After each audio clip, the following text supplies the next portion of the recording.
رب اشرح لي صدري ويسر لي امري واحلل عقدة من لساني يفقهوا قولي. اللهم ربنا الهمنا رشدنا واعذنا من شرور انفسنا. اللهم ارحمنا بالقرآن العظيم. اللهم اجعله لنا اماما ونورا وهدى ورحمة. اللهم ذكرنا منه ما نسينا وعلمنا منه ما جهلنا وارزقنا تلاوته آناء الليل وآناء النهار واجعله لنا حجة يا رب العالمين آمين. فرشد ترهق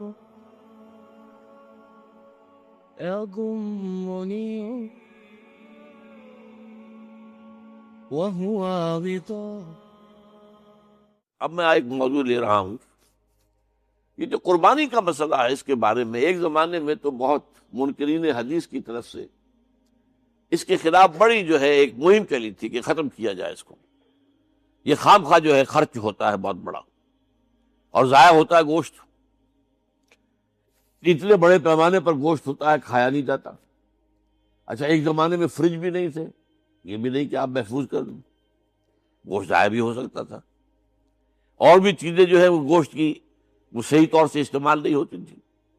تو اس کے اوپر بڑا پروپیگنڈا منکرین حدیث کا رہا کہ یہ جو ہے قربانی صرف حج کے موقع پر ہے. میں اس کی نفی کے لیے آج آپ کو بتا رہا ہوں کہ سورہ حج کے اندر جو 2 رکوع ہیں، ایک چوتھا ایک پانچواں، چوتھے رکوع میں بھی قربانی کا ذکر ہے، پانچویں میں بھی قربانی کا ذکر ہے. یہ ایک دم جو ہے ایک جگہ پر جو 2 طرح کی قربانیوں کا ذکر ہو رہا ہے، یہ کیوں ہو رہا ہے؟ چوتھے رکوع میں وہ مناسک حج کے ساتھ اس کا ذکر ہے. وہاں جو فرمایا گیا لِيَشْهَدُوا مَنَافِعَ لَهُمْ وَيَذْكُرُوا اسْمَ اللَّهِ عَلَىٰ مَا رَزَقَهُم مِّن بَهِيمَةِ الْأَنْعَامِ فِي أَيَّامٍ مَّعْلُومَاتٍ عَلَىٰ مَا رَزَقَهُم مِّن بَهِيمَةِ الْأَنْعَامِ فَكُلُوا مِنْهَا وَأَطْعِمُوا الْبَائِسَ الْفَقِيرَ. وہاں پہ قربانیاں دو، پھر اللہ کا نام لو، ان جانوروں پر جو اللہ نے تمہیں عطا کیے ہیں ان جو معین دنوں کے اندر دو، فی ایام معلومات، اور پھر اس میں سے خود بھی کھاؤ. اور جو ہے جو جیسے صدقہ کا گوشت ہوتا ہے وہ نہیں ہے، وہ قربانی کا گوشت ہے، اس میں سے آپ خود بھی کھائیں اور غرباء کو کھلائیں، غریبوں کو دیں، مساکین کو دیں. تو یہ پورا حکم آ چکا ہے چوتھے رکوع کے اندر. پانچواں رکوع پورا کا پورا جو ہے وہ عید الاضحیٰ پر ہے میرے نزدیک. یہی حکمت صوم کے بارے میں ہے کہ وہاں جب ایک حکم تکرار کر کے آیا کہ پہلے فرما دیا گیا فمن کان منکم مریضا او علی سفر فعدۃ من ایام اخر، اگر بیمار ہو کوئی اور یہ یا کہ سفر پر ہو تو وہ تعداد دوسرے دنوں میں پوری کرے. پھر کیا وجہ دوبارہ آ رہا ہے؟ شہر رمضان الذی انزل فیہ القرآن ھدی للناس وبینات من الھدی والفرقان فمن شہد منکم الشہر فلیصوم ومن کان مریضا او علی سفر فعدۃ من ایام اخر. کیوں؟ یہ تو ادبی اعتبار سے یہ کلام کا عیب شمار ہوتا، تکرار بلا کسی سبب کے. نہیں، سبب کے بغیر نہیں ہے. وہاں کیا تھا؟ وہاں ان 2 رعایتوں کے ساتھ تیسری بھی شامل تھی کہ اگر صحیح ہو اور مقیم ہو پھر بھی روزہ نہ رکھو تو ایک مسکین کو کھانا کھلا دو. یہ رعایت ختم ہوئی ہے رمضان کے روزے کے ساتھ.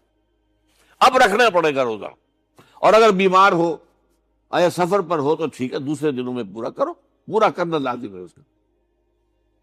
تو یہ چیز جو ہے یہ در حقیقت کسی وجہ سے ہوتی ہے.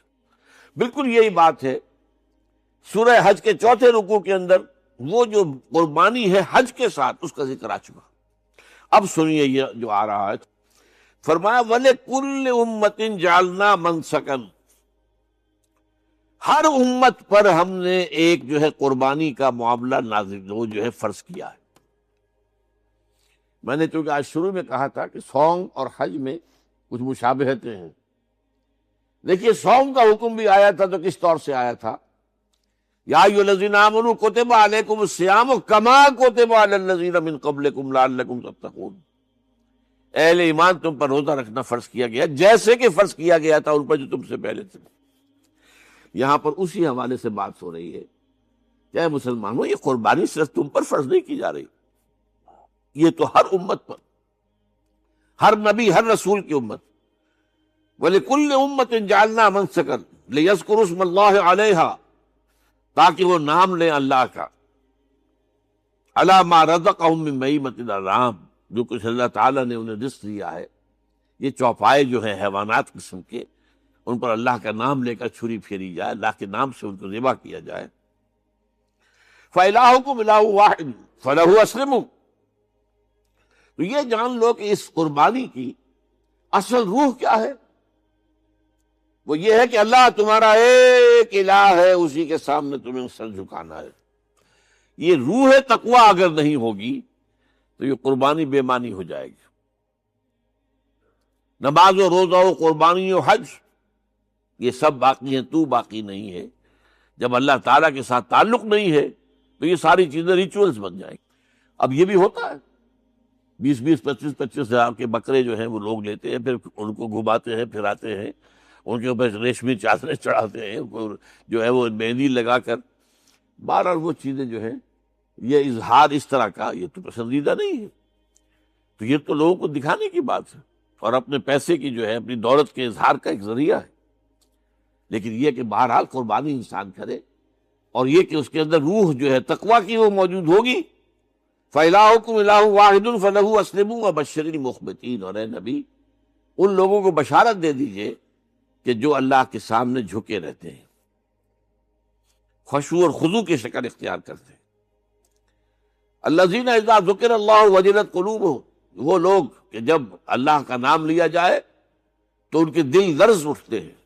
وَالصَّابِرِينَ عَلَىٰ مَا أَصَابَهُمْ، اور صبر کرنے والے جب ان چیزوں پر کہ جو اللہ کی طرف سے ان پر آ گئی، وہ مصیبتیں، کوئی تکالیف۔ والمقیم الصلاۃ، اور نماز کو قائم کرنے والے۔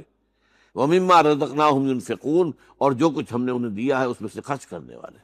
یہ ایک نظام ہے پورا کا پورا جس آیت میں بیان کر دیا گیا، اس کا ایک جز جو ہے وہ یہ بھی ہے وَلِكُلِّ أُمَّةٍ جَعَلْنَا مَنسَكًا، یہ قربانی کا معاملہ جو ہے یہ بھی ہم نے ہر امت کے اوپر فرض کیا، ہر امت جو ہے اس کے اوپر لازم کیا گیا، اور اے مسلمانوں آج تم پر بھی لازم کیا جا رہا ہے۔ وَالْبُدْنَ جَعَلْنَاهَا لَكُم مِّن شَعَائِرِ اللَّهِ، اور یہ جو قربانی کے اونٹ ہیں، یہ خاص طور پر چونکہ عرب میں تو اونٹ کی قربانی ہوتی تھی، دوسرے جانور تو وہاں کم ہوتے ہیں، اور بہرحال ان کی قیمتی متاع بھی اونٹ ہے۔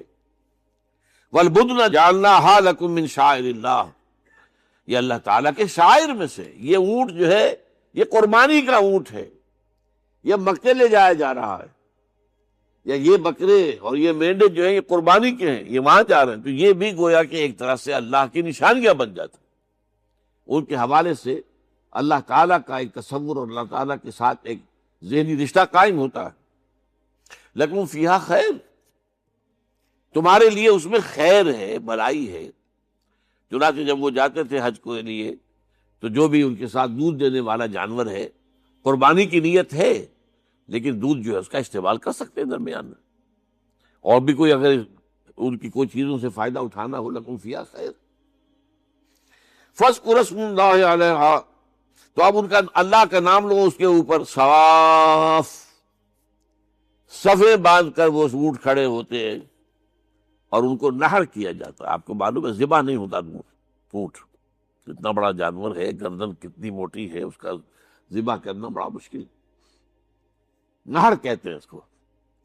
کھڑا ہے اونٹ اور ایک برچھا، چھوٹا سا برچھا ہے جو اس کے یہاں گردن کے یہ جہاں آ کر دونوں ہنسلیاں ملتی ہیں وہاں پر مارا جاتا ہے، اور یہاں سے جو بہت بڑی وین ہے وہ در حقیقت ایورٹا، وہ جو ہے ختم ہوتا ہے، تو وہاں سے خون کا پھر فوارہ آتا ہے، اور اس کے بعد پھر وہ اونٹ کھڑا کھڑا وہ رفتہ رفتہ اس کا جب خون نکل جاتا ہے تو وہ کمزور ہو کر نیچے گر جاتا ہے۔